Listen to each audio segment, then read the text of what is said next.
Ladies and gentlemen, tonight's performance is about to begin. Welcome to the world of sex, everybody. Today we will be having Marci as our guest. Marci, can you tell us a little bit about yourself?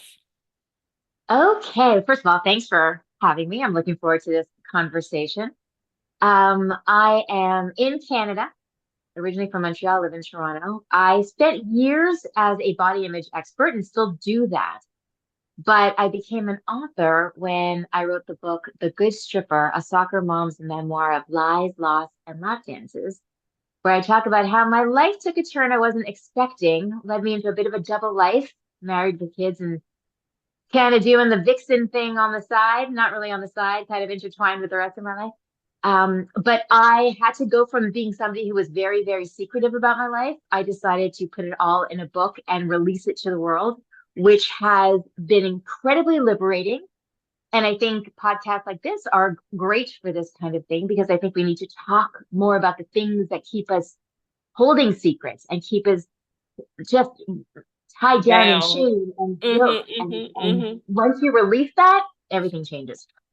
So I wrote a book in 2006 that was kind of like about my childhood and growing up and everything that had created me to be the person that I had become.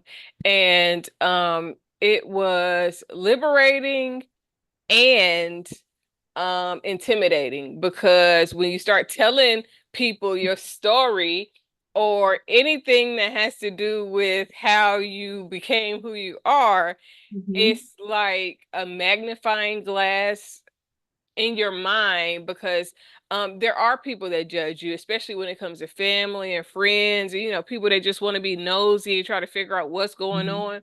What was the hardest thing to overcome in your journey of publishing your book? Hmm. I think, well, it's like you said, writing it actually was, everyone said, was it cathartic? Did you feel good? And there were parts of it that absolutely, when I wrote it, I put it out on paper and realized, oh, I understand why I did the things I did now. I Mm-hmm, was so mm-hmm, mad at mm-hmm. myself. And then I looked at it and went, no, that makes sense.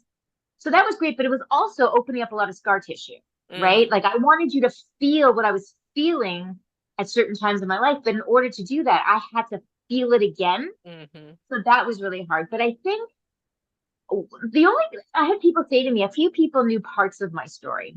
No one knew all of it. And I had a few people say, well, what are your kids gonna think? And that was a big thing. My kids were kind of late teens at the time. And I thought I had two boys, and I thought, oh my God, they knew nothing about the fact that I used to dance. They knew nothing. I mean, they didn't know the other side of me, you know? And I thought that's a tough one. And I had to get to a point where I was prepared for whatever the reaction would be. So, because I didn't care what anyone else thought, really. I mean, it's like you said, it's very vulnerable. But I didn't really, at that point, I was turning 50 and I'm like, I don't care what people think at this point. But with my kids, I didn't want them to be mad at me and either for the things I'd done or writing about it and telling people Right, about it. But I was prepared if they were mad. I really felt it was something I needed to do. right. So I thought if they were mad, I really believed that eventually they'd be okay and they would Okay. understand more. Like I didn't think it would make or break our relationship. And you know what? They were spectacular from the get-go. They won't read it, and Right. they shouldn't read it, not till they're my age and I'm wound up. But they told me right away that they had my back and they were in my corner. And so that was it. Now I do find still it came out, I think, 2021. And I still, when somebody says to me, it just happened, oh, I ordered your book. And I'm like, I always say the same thing. I always say, you're gonna learn a lot about me. Right, right. A lot about me. And that's weird. It is weird when you look at somebody, especially if it's like a stranger and you meet them and they're like, oh, I ordered your book. And you're like, oh, like I'm thinking, what parts are they Because thinking about? so many things could It's could so, go through a yes. person's head. Yeah, and when we focus on that's the thing, like I'm focused on certain things, but they something else could And resonate they with could them resonate in a totally different way. completely. But it is really putting yourself out in ways that It most really people is. don't. Don't and won't. They're afraid of the Mhm. judgment, of the shame, of just really their self shame more than the shame of other people, because what we fail to realize a lot of times is that the older generation did way more than we could ever even imagine Right. them doing. But because we see them as older and as elders or in a certain light, you don't really even think like, well, if you have, older generations, they had 10 kids, they had Right. lots of, like, wait a minute now, did all of them have the same dad? Because if not, then you was out here shucking and jiving too. But initially, we just see them with this reverence, but we don't realize that they had mistakes too. And when we realize that, I think it makes us more comfortable to live in our truth and walk in our light, because literally nobody is perfect. We're just Mm. perfect versions of ourselves. And the world either has to adjust, but in our society, we've adjusted so much to make other people comfortable that it's crazy when Yes. somebody is comfortable in their own skin and Yes. make other people For adjust. sure. It's so true. And I think to what you said, I always say that it wasn't my secrets that were holding me back from being Mhm, happy and healthy. It was the fear over mhm. the secrets coming out. I mean, that's what it was. It was this fear. What if people find out? What if my kids find Yeah, out? What if yeah, yeah, my yeah. family finds out? What it's that so but and then I was like, I'm not afraid of that anymore. And once I let the secrets out, the world didn't end. And that's when you realize, Mhm, oh, so the mhm, secrets, mhm. it's not the secrets, it's that fear. And it's just like you said, we do that to ourselves. And a lot of the things that I felt super shame about. I mean, I remember doing a few book clubs and I waited. I thought, oh my God, these women are going to pounce on me for certain things. Nope. Like there were other things that they had questions about. But the things that were so big in my Mhm, mind mhm, weren't such mhm, a big deal to other people. So we build it up. But there is that shame because our society in some ways is so liberal and like, oh, mhm. everything's okay, but it really isn't. And that's what I also the way I see social media, right? It's every meme and every quote is just be you, but then it's like, but not like that, Right, And it's like right, right, exactly. live your best life as long as your best life looks exactly like my best life. Or what I Don't make think me should be uncomfortable. your best Yeah, life. don't make Mhm, me uncomfortable with mhm, and that's. mhm, But mhm. what I found was when I did release it, I'll get messages almost daily from people who are saying, "How are you so honest? I wish I could be that honest," or "I love Mhm. your freedom," or we had somebody say the other day, I love you because you're what I want to be, but I'm too afraid to be, Yeah. and it's that fear. And it drives me crazy because we all have things like nobody, and even when you said nobody's perfect, what does perfect look like? I Right, mean, some of you right, really believe right. they're perfect. I doubt I want that life.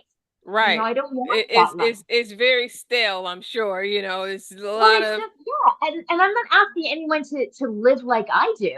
mhm, Just mhm. just let me live the way Live I the way do. I want to live. Yeah, yeah, yeah. That's it. And honestly, I also say to people, I don't care if you like.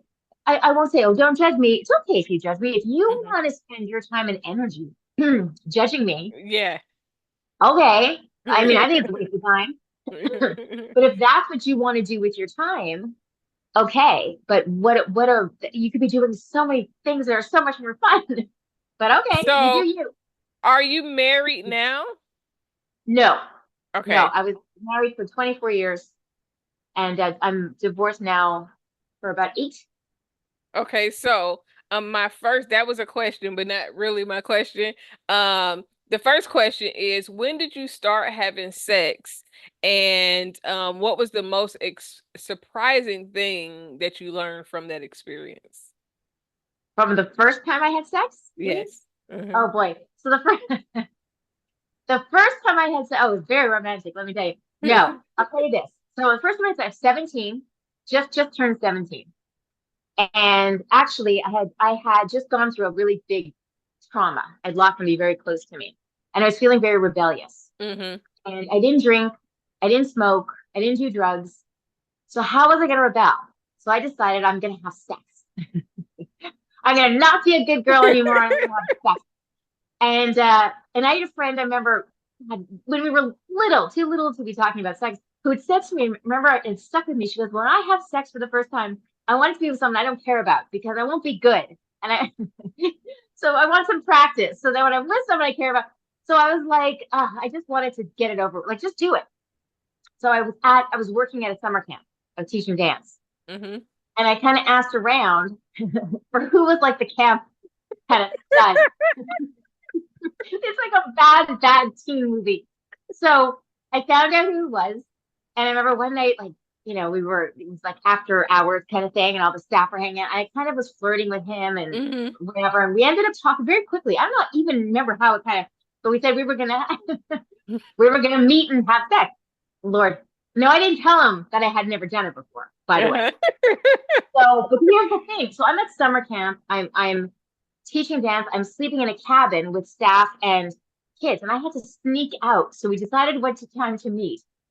I had to sneak out of my cabin, wait till everyone fell asleep, sneak out of my cabin.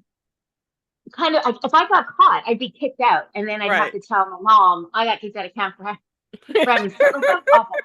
So here I am. So I'm running, and I'm trying not to get caught because there's head staff is circling, making sure everything's okay.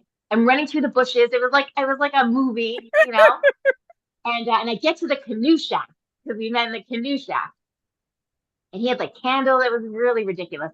Anyway, it was quick, and I think maybe 30 seconds before penetration, I'm like, I've never done this, and it was too late to turn back.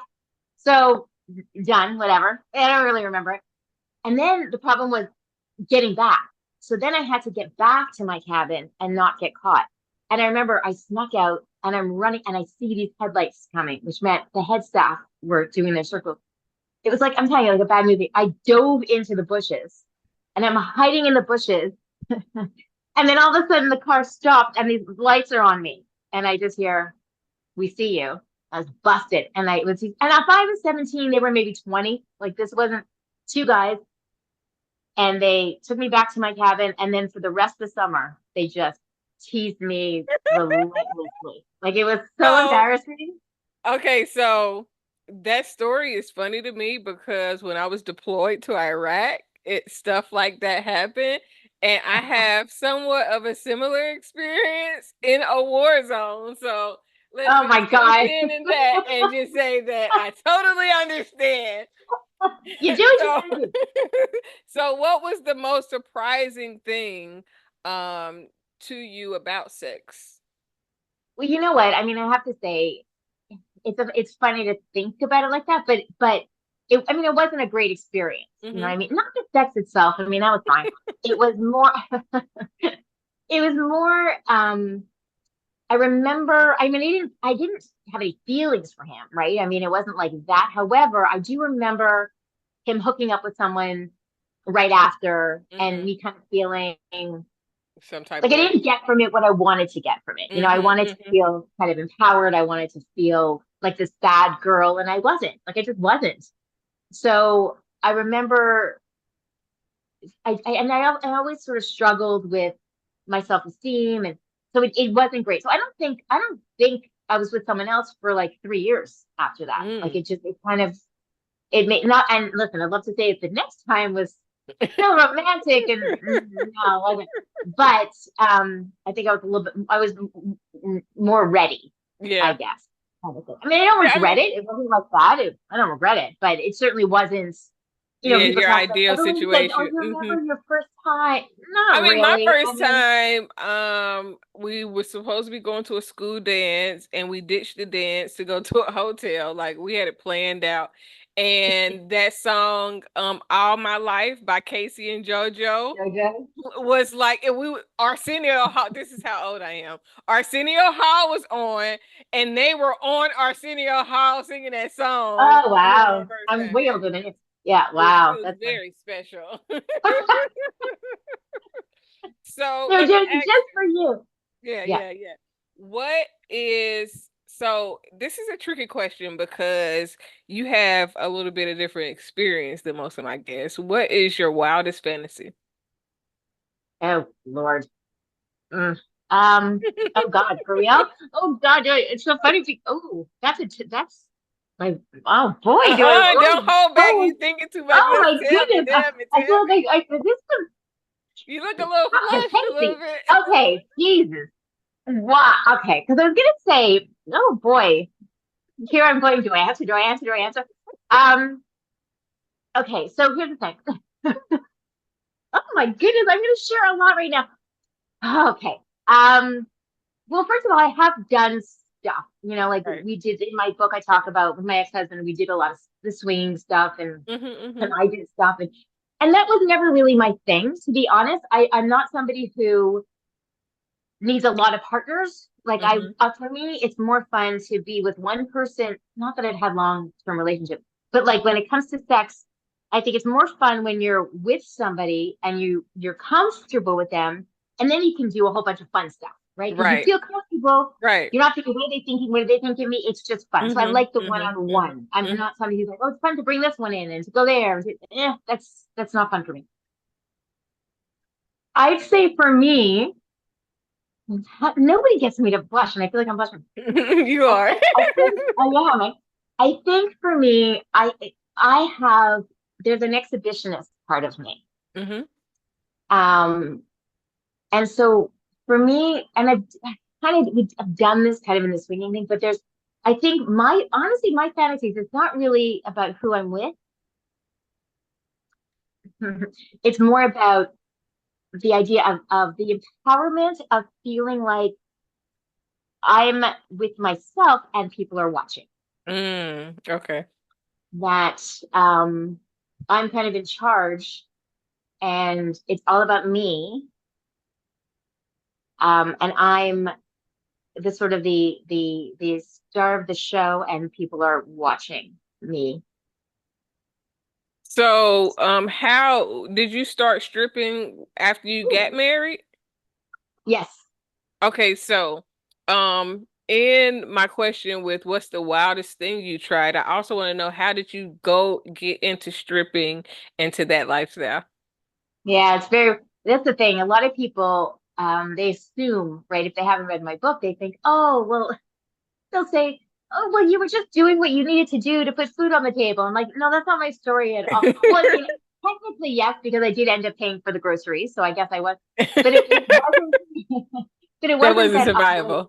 it wasn't that I was, it's not that noble. I wasn't a single mother taking care of her kids. I wasn't a young woman putting herself through college. No, I was married. I had two kids. My marriage had really taken a weird turn where I did feel at that point, we'd opened up our marriage and I really didn't want to, but we'd opened it up. And I was feeling at that point like, it was really important for me to be the best mother I could be. I had lost my mother quite young and I had almost died about a year and a half before this. And it was so important to me that my kids felt loved every second and that I made every memory with them count. So that was really important to me. But for myself, I had no self-worth left. I felt very unloved and unlovable. And I felt that the only thing I had to offer was my body. And so combined with the sex part of it, I was also dealing with, I'd had an eating disorder since I was 17. At this point, I was maybe 31. And I had started, I was always into working out, but I started working with a trainer he said he could get me to look like a fitness model, but that was extra, to pay extra. And I wasn't working because I was home with my kids who were quite young. And I wanted to get the extra training, but I didn't feel that it was right for me to take money from the household because I wasn't making it. But how was I going to make money if I was home with my my kids? Now, again, I say in my book, a normal parent, like mother, isn't thinking, oh, I'll strip. That's not usually where they go. But we had already been to strip clubs together. We'd already sort of started doing things. So I thought, well, if I strip, then I can be home with my kids all day and be home to put them to bed at night and read them stories. Then I go to the club while they're sleeping. Then I get And you home be and back before they up. I was back. And not only that, but this is the whole craziness of how different my story was. I didn't have a sip of alcohol or any drug the entire time. And I would have a power shake like a fitness shake in my locker. And I knew at like midnight I had to have my drink because I would go from the club. It would be let's say 3 o'clock in the morning. I would go home. I would change into my workout stuff, have something light to eat, go to the gym, the 24-hour gym, and work out, come home, or go to the 24-hour grocery store to pick stuff up. But every 24-hour place knew me in my neighborhood. Right. get home, take a shower, and not sleep, and then be up for my kids for the day. So I could go 2 to 3 days without sleeping. Mm-hmm. So the dancing, it made me, I felt like I was contributing to the household because again, I had very low self-worth. So I thought, okay, I'm being a good parent, I'm being a good wife. Mm-hmm. Mm-hmm. I'm home with my kids and then I'm also contributing. But then it also made me feel like I didn't feel at that point, and again, this is not a reflection on my ex-husband. This is how I felt. That I wasn't being protected, I wasn't being cared for, I wasn't being loved. So even though we were being sexual together and with other people, I guess the dancing was something that I had for myself. It was a Mm-hmm. weird thing where I felt like I was doing it on my own. It was for me. And I'm still known for dancing. I dance down the street. I dance, probably a bit of the exhibitionist part of me coming out too. Um, but I dance everywhere. And it's always been, even when I was little, it's been my release and it's where I feel the best, where I feel the most confident, the sexiest, all of that. And so being on stage and doing that made me feel, again, it's this weird thing of, it made me feel empowered, but it really wasn't, because I was doing it because I felt like it was all I had to offer, you Mm-hmm. know? I mean, so I go to strip clubs. I actually, that's my preference over a regular club because it's entertainment. It's something else other than just standing around. But when I first started going, first, let's say in Atlanta, they are completely naked. And I thought my first strip club, I'm thinking like, okay, they're gonna have something on. And when they first came out, I was just kind of like, oh my God, like they naked, naked. I had not been in a room like that. Like even being in the military, all the shot, you know what I'm saying? You do stuff Mm, around other women, but you don't, it's not like being in a strip club. And going was very empowering because it made me I admire strippers. I think they have the most confidence in the world because it takes a lot of kahunas to get up there on this mm, stage and dance in front of strangers with this allure. But then also it helped me unleash my own sexy side because now I started, mm. wearing heels around the house, cleaning up naked. I'm single at home by myself, but I am just doing things Right. that I Just feel not for someone empowered. else. It's Yes, great. yes. Like, one, because these are the things that I want to do if I get married again. But then also, I'm watching these women that some of them got great bodies, some of them, they're a little shaky, but Right. they have the confidence to walk around like that. And I like that about them. Right. So, I definitely understand that. So within dancing, what was the wildest thing that you've done or tried? And then in your marriage. Right. Ooh, uh-huh. So I didn't dance for that long, right? The dancing Okay. was part of the double life of the other craziness that went on for years. But I will say one thing with the dancing that was funny is um we also went to strip clubs first. And it's funny when you say like how empowered it felt. I loved going there as the wife.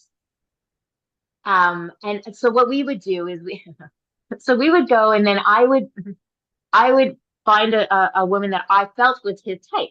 Mm-hmm. And then I would approach her Mm-hmm. and I would buy the dances and then I would send them off together. Okay. And I would watch the show. And it was great. And like it got to the point though, like I remember there was one place we loved because it was fun and I remember I'd walk in and one of the dancers was like, "Hey Marci," and I'm like, "Okay, we're coming here way too much." Yeah, too much, too much, too much. But I liked the feeling of like, yeah, I sent him off and I picked it. It was like I don't know, some sort of felt pretty So, badass. I do have questions about poly later in this, in my realm of questions, but I will say that I've always stated that if I ever fell in love with a cheater, I would want to be the person that picked out the woman that he cheated with. And Mm, hopefully it's somebody that is mentally mature to where we could have an adult relationship to where you're not cheating because you're not hiding. It's not like you're sneaking and sliding, because that's the Right. worst part about cheating, is the sneaky part. Yes. And So we can I get, yeah. Sorry, I'll answer the dancing question first, but that's important. That's an that important part was of like it. in my mind, I never want to marry a cheater. Let's start there. Yeah. But if there was a time where I fell in love and he just happened to be a cheater, I have clauses. I've been married before. I was like, okay, what are the makers and Just the don't, breakers? all I'll say is don't bring in a friend. No, That's no, never a no. good idea. See, it Don't wouldn't ever be bring a a friend. friend, but it would be somebody that I would want to be able to be friendly with. Right, Because right, if he's getting on my nerves, then baby, here, take him. He is right, working my right. nerves. Go on over there. You know, like in my mind, that makes it better Yeah, than him just being, here and there and everywhere, and he's slipping and sliding and hiding, trying to sneak. You don't have to right, sneak. Let's just find somebody that is mature, that have right, something of her own, that we don't have to be worried about if she's gonna try to blackmail you or do something right. crazy. Like, let's make adult decisions about whatever we're gonna go Right, and that does to. happen. Yeah, Mhm, I know a couple who there was some infidelity, and then they decided to make it work and to it's not poly, but it's more of an open thing, and it mhm. works, and that's And great. it can work for It somebody can. that is mentally mature and Yeah, it. emotionally Yeah, able to sustain that type of yeah. I lifestyle. don't think I could do it, but I get it. I'm not again. But Mhm, for the dancing thing, I will say that the confidence part. What's funny for me is I've often said the dancing part was fun. Like I loved it, and I told a story before about how I remember being there for a little while, and there was a woman came over to me and she danced, and she said, "How long did it take you before you could dance on stage?" And I said, "What do you mean?" She was like, "I've been here for a few months, and I'm still nervous. How long?" And I'm like, "I didn't even know that was a thing." I'm like, "First date, like what? That's my favorite that part." Um, I also didn't mind the lap dances. There's something that was cool about that. I liked that. mhm. It just had a I little rhythm, yeah. I mean, and I will tell you, it was naked, like Yeah, it was, yeah, yeah, yeah. but what I didn't like the part that I found the most degrading is kind of a well, I did feel degrading was the approaching people. I Mhm. didn't like going over to Having to someone's go table and and being ask like, if you want to "Hey, dance, yeah. yeah, don't like it. I don't like that. I don't like that at all." Mhm, mhm, mhm. But the dancing, either on stage or on a person, Easy, those easy. are I like, nah, yeah, I still think it's hot. I like it. So, that was me. So but I'm trying to think if there's anything, nothing really crazy Crazy. happened.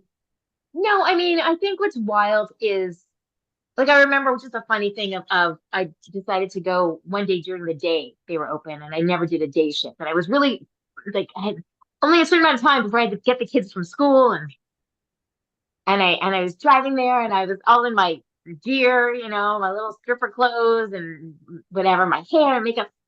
And the radio, there was a song came on that I liked, and I started driving to the speed of the song that was too fast, and I got pulled over by the police. And I thought, oh my God, they're gonna know. And in my head, because I come over, it's like daytime, I'm wearing like, whatever I'm wearing.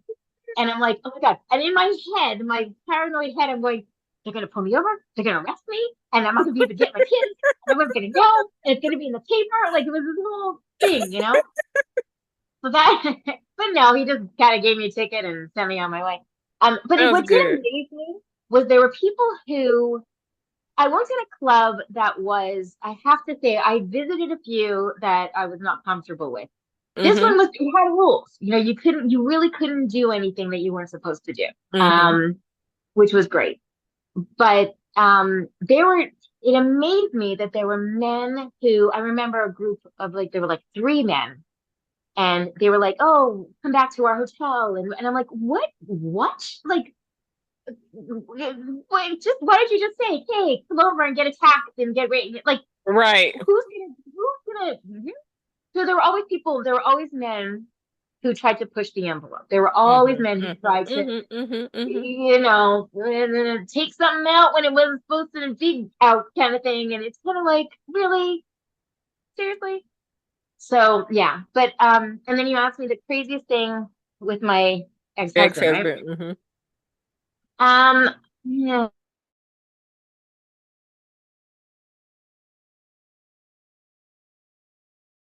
You know what? That's really subjective, right? Because it really depends.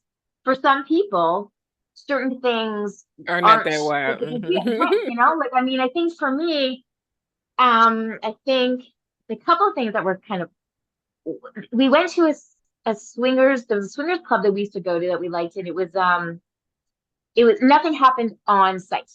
You kind of Mhm. met and you danced, but nothing happened there. And there was one night we went to I'm like, Marcy, you wrote about this. Suck it up. Um, we went to like a hotel after, and I think there were like maybe four couples Mhm. and maybe more. I don't know. And it was like this just free for all. And I remember thinking, whose hand? What's that? Like Yeah, you yeah. don't even know who, what that. So Where? that was Yeah, kind of, yeah, yeah, yeah, yeah. that was kind of. I know what I do remember though. I remember there was one husband that was miserable, and I just remember him saying, this was like 20 years ago, but I remember, and I think it was because his wife was there to be with women, Mhm. and I remember thinking, oh, he feels very left out, like it was just a thing. But that will always stick with me that there was this one guy who was just It not wasn't happy his with it. thing. Yeah. No. But then there was another club it wasn't a club, it was a party we were invited to. It was in like a nice neighborhood. And the house had been turned into like, it was like this sex house where every room had a Had a theme. bed. It had a theme. So there was like the sex swing room, and then there was like the glory hole room, and then there was like, it was like all different things. Yeah, And I yeah. think, and this is where it goes back to just when people thought they knew everything about me, here I am. But the goes back to the exhibitionist thing where there was this room and it had a big bed. And the idea was a couple could have sex on the bed and nobody else could join. But Mhm. people could just walk in And and walk watch. out and so people would so we did, and then people would just come in and they just stand there and watch and do whatever and kind of leave. And that I thought was kind of cool actually. So I've been to a few sex parties. As a sex coach and certified sex educator, I have found myself going different places to kind Hi, I'm Dr. Kaci, not your typical clinical doctor. I am an ordained minister, but not your typical minister. I am also a certified life coach, love coach, sex coach, solution focused coach, transformation coach, and more. I have a whole lot of information that I would like to help you grow with. And I hope that soon I can help you be the best you that you can be. Confidence, spirituality, and purpose. That's wholeness, complete. of observe the scene. Like, I like sex. I was celibate for like 8 years, so even when I wasn't having sex, Right. I probably was more into it mentally because I wasn't getting any action myself. So I've gone to a few swinger parties and lifestyle events, and they can be absolutely insane. So when you talk about the different themes in the rooms, I totally understand. The first sex party that I went to, or a swinger party, or lifestyle, however you want to call it, it was I got invited to a swim party, and I was like, okay, I'm gonna go to the swim party. So I get there, and I've told this story several times, but I get there, and when I go, it's a guy that gets in the pool naked, and I'm trying to figure out what in the world is he doing? Like, why is he naked? But I'm not tripping because nobody else is tripping. Nobody else is saying a word. So I can't even like I just have to sit there and I'm looking like, what in the hell is going on here? Like, why the fuck does he not have clothes on? But I'm keeping my composure. So eventually I had to leave, and when I left, this guy was like, so are you a swinger? And I didn't think nothing of it at the time, but I was like, no, like, why'd you ask me that? I'm just at this party. So I get back and he explains to me, like, hey, afterwards everybody go in the house, and it's a sex, like play Hmm. party. And I was like, what are you talking about? So then I done been in this house like 4 times to use the bathroom because we're drinking, having a good time. And I did notice that it was beds in 2 of the rooms. Like it was 2 beds in one room and 2 beds in another room. But I never once thought why it was so many beds in the house. I was just thinking like, okay, well, this is not, what I'm saying? Like, hey, whatever's going on here. And then after he said it, it was like, because it was literally nothing but beds in the house. It was one little couch, and then it was Wow. the kitchen room, but it was like 2 beds in one room, and then in the living room it had another bed, and I was just like, I could not believe that I had just missed this. It had just went. Yeah, there's a lot of guests that yeah, that's pretty funny. But if you don't know what's going on, then you wouldn't even think nothing of it. You just No. thinking like, it's a lot of beds in here. Well, I wonder what all Yeah, the beds exactly. for. Yeah, that's right. So I do understand that culture and that atmosphere, and it can be very interesting to be around, especially as a voyeur when you're not participating and you're just kind of watching and seeing what's going on. So You my know what next, though? go Sorry, ahead. I'm just going to say something because I just think it's important. I think that what it comes down to, I mean, it's like you said, sex is great. I mean, I'm a big Mm-hmm, fan, mm-hmm, and mm-hmm, but I think that when I would talk about the difference between being sexual and being sexualized, right? Like I mm-hmm, think back then during what I call my crazy time, I was more sexualized than sexual, which mm-hmm, I would say I am now. And the difference isn't the what, it's the why, right? So it's mm-hmm. not what I'm doing. I could be doing the same things, Yeah. but it's why I'm doing it. Mm-hmm. And I think back then, I did it because I was found myself in situations. It was all consensual, Right. but I was consenting for the wrong reason. So Right. I wasn't, if I have sex, if I choose to have sex, it's because I want the pleasure or I want the connection with a person or whatever it is. I want that. Back then, it was more because I was missing something. I felt like that's what I had to offer. I felt like that's how I could get Mm-hmm. attention. I felt like that's how I could feel loved for 10 minutes.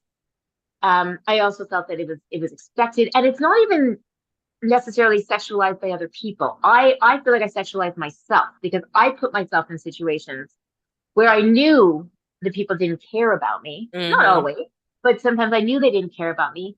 There were men that I was with as a punishment for myself because I felt Mm-hmm. like I was a terrible person, and I knew that they didn't care about me.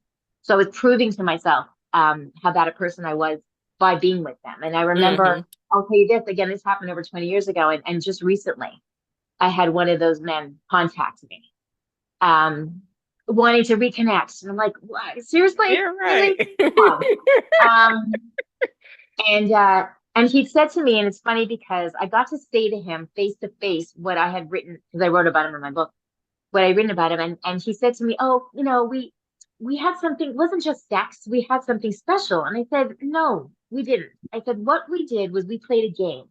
Mm-hmm. I said, you pretended that we had a special connection, and I pretended not to know that you were completely full of shit. Right. And that's exactly what it was. Oh, we have a meanwhile, I knew we didn't have a Not connection. a real connection. Mm-hmm. No, and I honestly was with him because I felt so bad about myself at that point that it was almost a way of like beating myself up kind of Mm-hmm. thing. So the once I kind of got out of that life, let's say that part of my life, I didn't stop having sex. I mean, Sex, I was you still just married, so that was it. But let's say even when I left my marriage, so it's not about all of a sudden becoming chaste or all of a sudden being a good girl. It's doing everything that you want to do, but for the because right you want to do it, not reason. because you feel like this is the only way to make that, person either And care for you and when like you you. right, and when you feel good going into it, coming out of it, when there's no regrets, that's when it's for the right reason. And it doesn't have to Yeah. be as part of it. It could be in a relationship. It cannot be in a relationship. It could be in Mm-hmm. a very short-lived It's just relationship. It making a could conscious decision sure, based on you what you deciding want this to is what do. I want to do, not because I Exactly. feel like I have to do it or I need to do it or this is the only way that I'll be received Right. is if I do it. So, do you have a kink? I don't think I do. I mean, oh my, this is not really. I mean, I'm not. I feel like I'm not like a hang from the chandeliers person. I mean, there's things things I like. I mean, I like being spontaneous and kind of, up for. Again, I think for me, it's not about picking a stranger up. It's about, even if it's a good friend, someone that you're comfortable with, and trying things. I like. Oh boy, oh boy. So you're okay. I used to be very much, because I think I'm a very strong person. I kind of like to not be strong in a sexual situation. I'd like to have the other person take charge. And now I find myself more of a switch in that I also like to be in control and be dominant sometimes. So I like the balance of that. Um, yeah. I'll leave some things, Okay. But So, but on that note, what I do think is important, especially not so much if you're not in a relationship, but if you're in a relationship, I think what's really important is to always feel comfortable bringing your partner whatever your fantasy is. That doesn't mean that they have to do it. But I think I would never want to be in a situation where someone was afraid that if they shared something with me that I was going to be judge offended them. or upset or judge them. But I also think there's the respecting both ways. Like, I think if somebody came to me with something that I'd never thought of before, I would kind of go, okay, let me think about it, and be willing to try. However, if it was something I knew not for me, then I'd also be comfortable saying No, not that's for me. not for me. It's a risk. I think we need to be open to try things that are different, but also understand our boundaries. So you talked about being in an open marriage, but not necessarily wanting to be in an open marriage. How did that come about, and how did you handle it? Yeah, I mean, again, it wasn't even an open marriage. It was, what was it? It was, we did not do any of it right. Mm-hmm. It was a long time ago. It was kind of, it was something that my ex wanted to open things up, brought it up a few times, and I wasn't into it. And then I had gone through a lot of trauma up until a certain point and brought it up again. And at that point, I was kind of like not going through something where I wasn't quite myself. I'd lost a lot of my family at that point too. I didn't have anyone. So I had him and I had my children, and was feeling very vulnerable. And he wanted to open things up. Um, and again, I was someone who struggled with body image. At this point, I had just had a baby too, like less than a year. So I was feeling not really like, already somebody who struggled with an eating disorder. You're not really like, hey, look at me. But um, yeah, I felt like I wanted to be a good partner. And again, if he was willing to share me, because that was the first thing he asked, was for me to be with somebody that he knew. And I was kind of like, I knew this person had a bit of a thing for me. So I said, okay. And that was the first thing that we did. And it did not go well.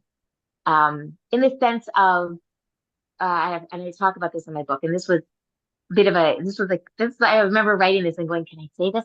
And not that it's crude, but it was a big turning point for me, where I'm with my ex and a friend of his. And at one point, when you do things with your partner, it's supposed to be like you're doing this thing. And even if you bring someone else in, right, you're doing the thing, and it's a thing between you, and the other person's just be kind of extra. At one point, they high-fived each other. And that That was probably would have been it for me. right. I Because know. even if y'all do that, like, let me move out the room or go to the bathroom or something. High five when I'm not here. Because if you high five in front of me, then I'm gonna feel some type of way. Like, over me, like, yeah, no, it was. I will never forget that. And That is something that is unforgettable. Because why would y'all do that? no, it was, so I think, and the way I described it in my book, and I was glad that they left it in, was I said I felt like a drunk sorority girl getting double teamed by a couple of frat brothers. So it wasn't me and him, with whatever. It was, I just felt like It made you feel I, dirty, and it should, but I mean, not it should, but them handling the situation like that, I can understand right, how it could make you feel like that, because literally, little boys are high-fiving about something like that, not grown adult men that are making a decision, and you're one of them, wife, so. right. And again, not to put down, I'm not, I this is mean, how no, I no, felt. no. No, I Mhm. know. No, I'm just, it's just, nobody set out to hurt me. Right. It It was wasn't. just, I mean, it was. You already said everything was consensual. everything was consensual. There Hmm, was hmm. no, yeah. But that still But can make you feel some type of way, because right, it absolutely did. So it really did make me feel like I'm just not a value at all. And was and that the and so beginning of you that was you the all being beginning. in lifestyle? Okay. That was the beginning. So that was the first thing. And also what had happened was, um he had picked a friend that I didn't really like. Mm, And I think he thought it would be safe, yeah, that because they you're not wouldn't be gonna go. right. But it did, it continued because this person made me feel wanted. Mm-hmm, And so that was sort of something that's continued on the side. mm-hmm. Um, and then it was just, but honestly, I think that he just wanted me to be someone else because he wanted to be with other people. And it felt Yeah. like, so If then you. we just, Mhm. we started the swinging. We started, he asked me what my fantasy was. And at that point, again, it was the same thing. I don't really know, but I had met, a woman that I was very attracted to. And so I was Mhm. like, and so I was with her. And then, and that went on for a while. For a while.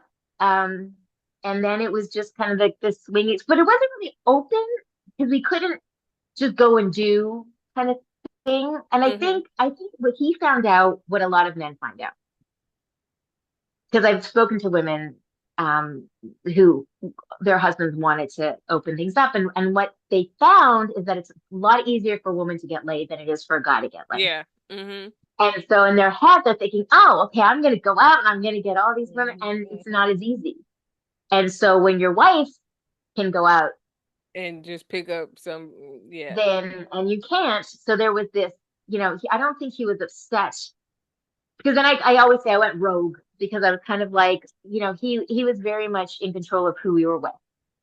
And then I was like, well, I want to choose for me, and Mhm. so, and I will admit, like, I went crazy in the sense that somebody showed me some attention. It was And on. like, Mhm. I wasn't super challenging. I mean, honestly, I wasn't such a, I was not hard to get. Mm. I'll say, not that I went with everybody, but But yeah, when but somebody I did. They intrigued you, still, you were open not to even it. if they intrigued me. If I felt that they looked at me like I was something, then I would want that, And so I think that he didn't like that it was easier for me. I remember him saying it's not fair, And it's like, well, it wasn't You my go. idea. It wasn't. Like, it wasn't my idea.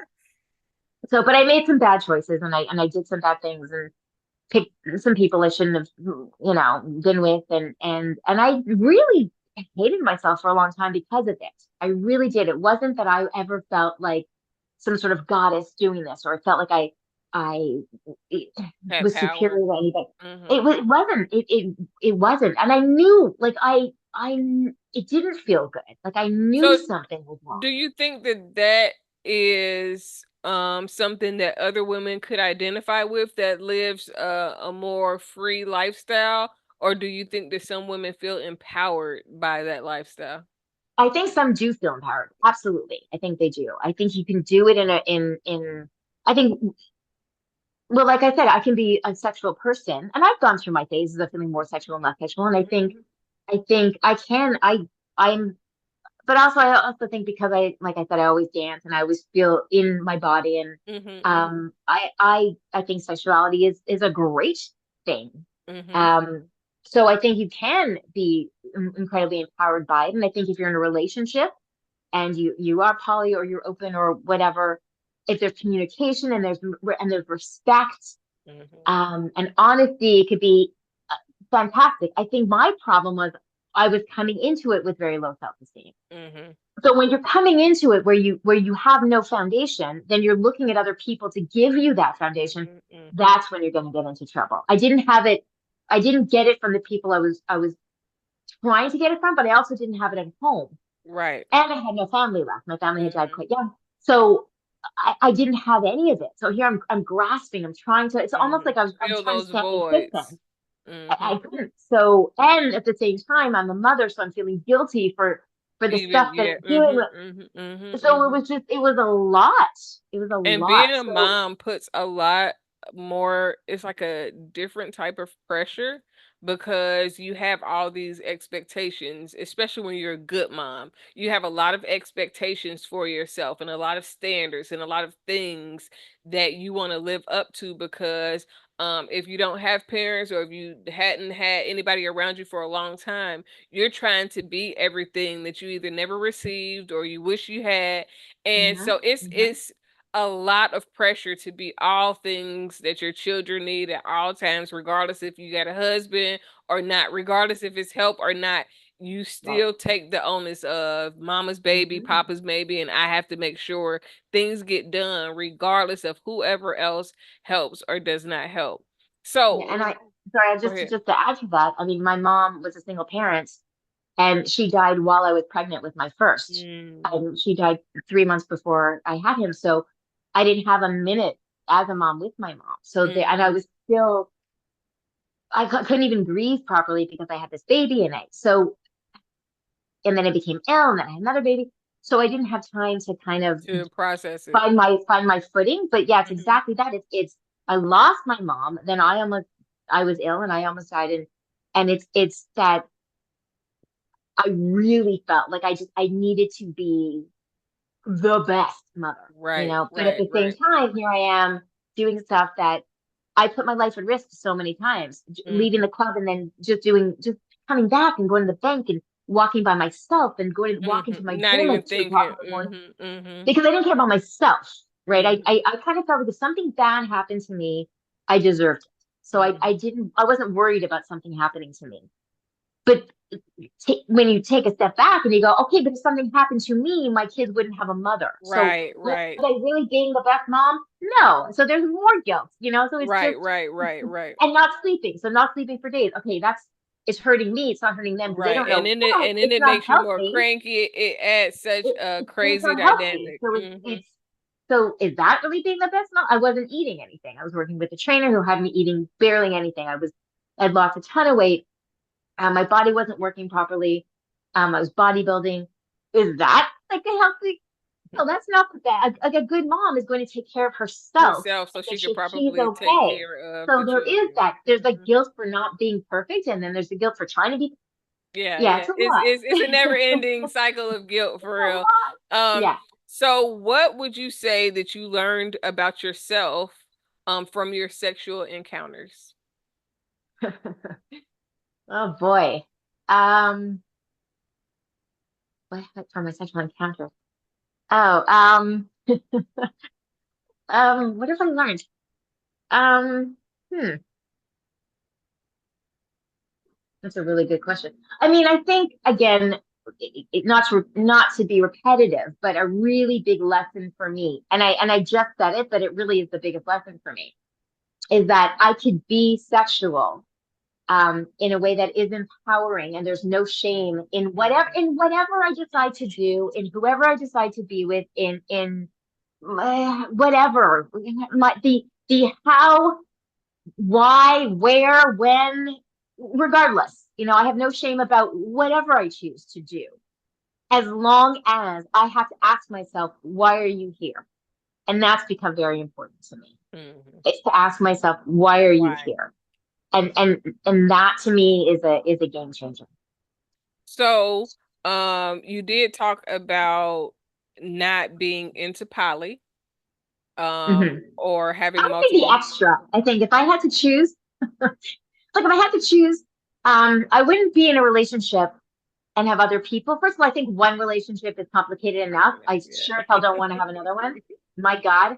I will say, I will confess that I don't think I'm secure enough to be with somebody. I don't like the idea of them saying things to me and then me knowing they're saying similar things to somebody. I Someone don't else. like it. I don't like it. Mhm, mhm. However, would I ever consider if there was a couple that wanted a guest appearance? Listen, I might be the guest. I might be a guest appearance and then leave, but I I don't want to deal with I've the gotten relationship. those offers and I really don't know how to handle or take them because so I feel like I don't have the type of vagina that can just be given out like all willy-nilly because Well, no, it's not. You don't give it out willy nilly. I mean, I'm just saying, like, well, what if he like tries to fall in love with my vagina, and then the other person that, like, the person that he's with is like, feeling some type of Right. way. Like, I think about all those type of things But and that's not on how. you, though. You mean like if Right, you're the right, extra? right, You mean like right, yeah, right, because right, that's right. their relationship, right? That's what I'm saying. You go Do in, you have you? fun experience, and then you're like, see ya, and then you go home and you do whatever. That's yeah. That's I. But I couldn't do and I know people who do it very successfully. Hmm. So But you said there was a lady that at one point that you were with when you were mhm. married. Are you still into ladies? What's your sexual preference? Yeah, that's actually you're asking me something that's the big thing because so I was straight and then I was with a woman and considered myself straight with a twist for years. Okay. But still, when I ended that sort of part of my life, and I was still married for many, many, many years after, I was just with him. And then when I got divorced, I was still with men. And then, so this is, oh boy, I feel like I'm like, okay, here we go, taking the lid off. You have no idea. Um, so then a few years ago, I actually I started to question for a while. I'd had some attraction to women. I had some, there was just, but I really thought I wasn't gay just for a lot of different reasons. And then decided, no, I think I am gay. So about 3 years ago, I came out as queer and had a relationship with a woman and I had some situations. And then but about a year after that, so maybe 2 years ago, pretty recent, I found it very complicated. I didn't like dating at all. I decided not to date anyone. And in that time, um, I've actually, oh boy, I actually just, there's gonna be some people not gonna be very happy with me right now. So I re-entered the dating world and decided to start dating men again. Okay. And and it's so I guess I'm bisexual. If I had to label myself, I don't want to label myself. I mean, Hmm. I think that's the thing. I think You like years what you ago, like when you like it. well, it's just you know what I just not even that. I think I questioned my sexuality a few years ago, and I really felt, and this is my experience, was that I didn't feel like you could really safely say I don't know. I feel like you almost have to pick a side. Hmm. So I felt okay, I'm going to choose a side, and that's why I kind of labeled myself. But it never felt really right, and um, I love being with women in some ways, but I also and I didn't think I would go back to dating men, and then I realized no, there are things about dating men I really like. And so yeah, I don't want to label myself at all. I mean, I That's think fine. yeah, but I think I think sadly again we're supposed to be whoever we are, and Hmm. I don't think that we're given that Opportunity. grace. Actually, I think that you do have to sort of choose, and Hmm. I think there were nobody gave me a hard time when I said that I was queer, but then I don't know that I'll get the same acceptance if I say, well, now I'm dating men again. I think I don't know how accepted that will be. I'm hoping that the people who It'll love be me will okay. love Yeah, yeah. me because it's Regardless. just and who cares? And who cares? Yeah, Who I'm right. with or what that, As long as why you're they like. happy should be the But should I be think, the you know thing. what it is too, though. I think going back to like when you said you shared stuff in your book and I shared stuff. I One thing I have spent a lot of my life not liking myself or judging myself Hmm. critically, and I will tell you something that I really like about myself now. I like that I give myself the opportunity to think and to grow and to change and to evolve. I like that I don't feel like I need to live up to anybody else's expectations, that I can decide one thing and then learn something and hear different perspectives or go through something, experience, and then realize, you know what, huh? I think I may Maybe I have been should wrong change it. about that. And I can Mhm. change my opinion or I can change my mind. And I allow myself to go. I love that I gave myself time to think about who I am, to figure out who I am.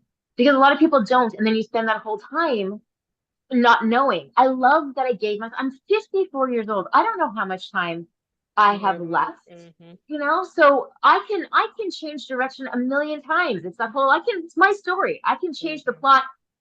I can yell plot twist anytime I want, At any time. Hmm. anytime. And if you're not, if that's not okay with you, then your chapter's over. It's okay. You don't have to come with me for the whole ride. But I have, there's too much else in the world that weighs us down that I'm gonna let myself grow and evolve and change however that ends up looking. So do you still go to swinger clubs and No, those type I of think events now? no, you know what?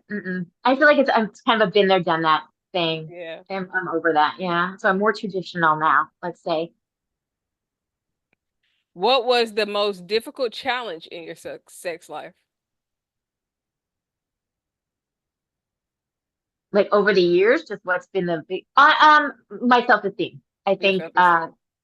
yeah, physically also, like I always judged how I looked and never thought I looked good enough. And I think that kept me from sh sharing myself with the right people, I think. Hmm. But yeah, so definitely self-worth and self-esteem. If there was a piece of advice that you can give to a listener right now, what would it be? Oh my God, exactly what I just said. Give your time, give yourself the time and the grace to figure out what you want, what works for you, and don't worry about how that looks to anybody else. It is the most liberating thing you can do.